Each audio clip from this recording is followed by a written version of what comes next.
Hi everybody, it's that time again for our second episode of Why Don't You Want My Stuff? For those of you that notice, I'm wearing the same shirt. I did tell you I lost my job recently, right? So I've been wearing the same clothes and sitting in the exact same position for a week now.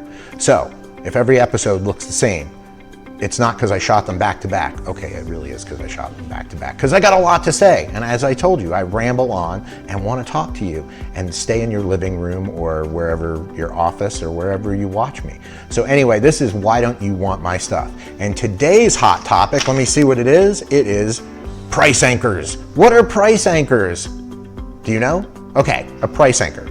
Let me give you a good example. A price anchor is when someone tells you what something is worth, and therefore it is the word of God. And what I mean by that is your grandmother says, Jane, because your name's Jane, or Jack, because your name's Jack.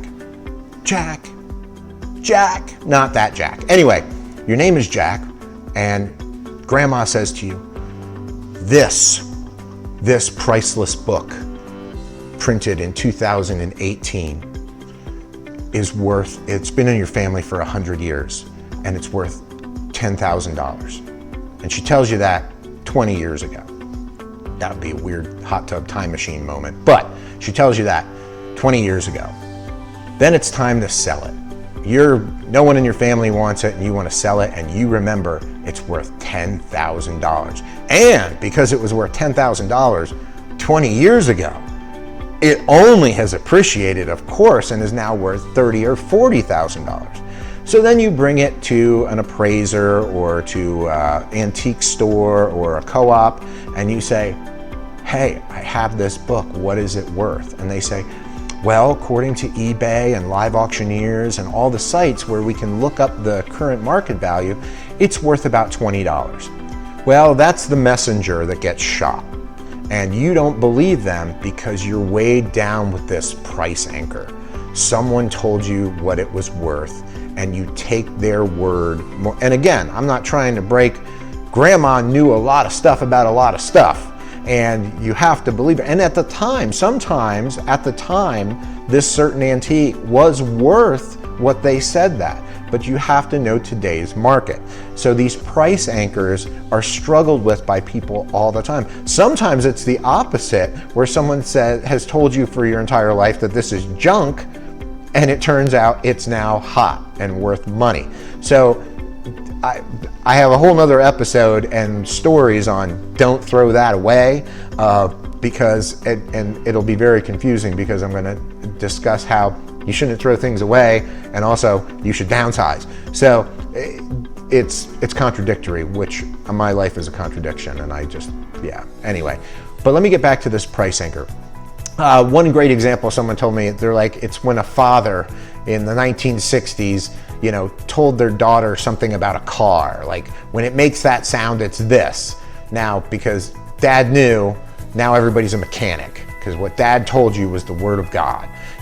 People, how they save money, how they make financial decisions are price anchors. I mean, any new trend that comes along, in real estate right now, we're dealing with, there's these companies that are coming along and buying houses, and everyone goes, oh, well, they're buying them for 10 cents on the dollar. Well, they don't know what's going on. It's actually not true. They're actually paying as close to fair market value, and it's a whole new trend, and realtors are running scared and everybody's afraid of it because it's new, but it's just the way the world is transacting now.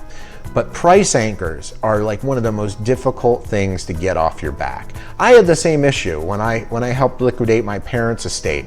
I remembered everything in the house, and I know this, but when it came to what my mom had said about something being worth something, I couldn't accept that this book was only worth $300 or this statue was only worth $500 when I know they might have paid $5,000 for it in 1980.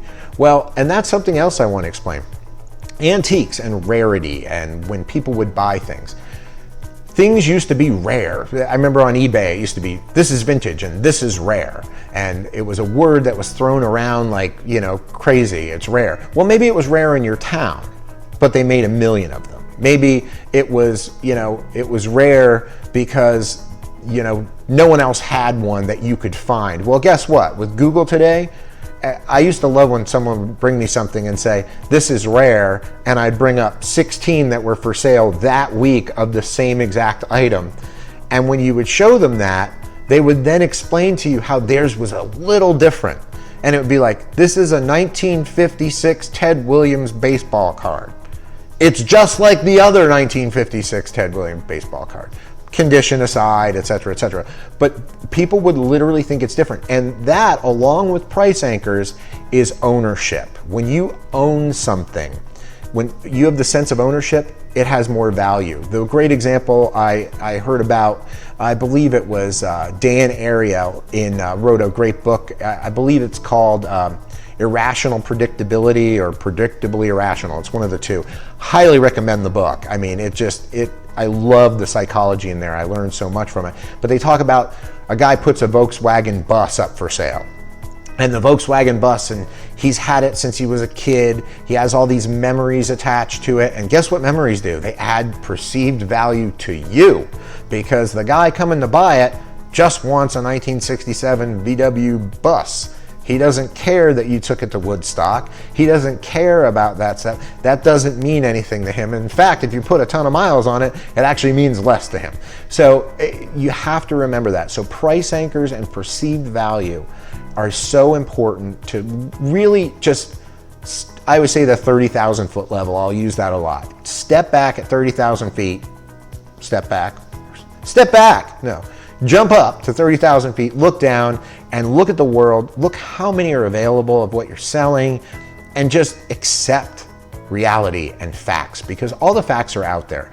In later episodes, I'm going to teach you how to research your own items. Sorry, appraisers, I'm going to show people how to do it. It's really not as difficult, and technology is getting insane. Soon they're going to have apps where you snap a picture and it gives you the price, and I'm not kidding, they're already working on it, which that means I'm gonna have to add some other value to people. But as of right now, they don't have it. So if you need any help, feel free to reach out.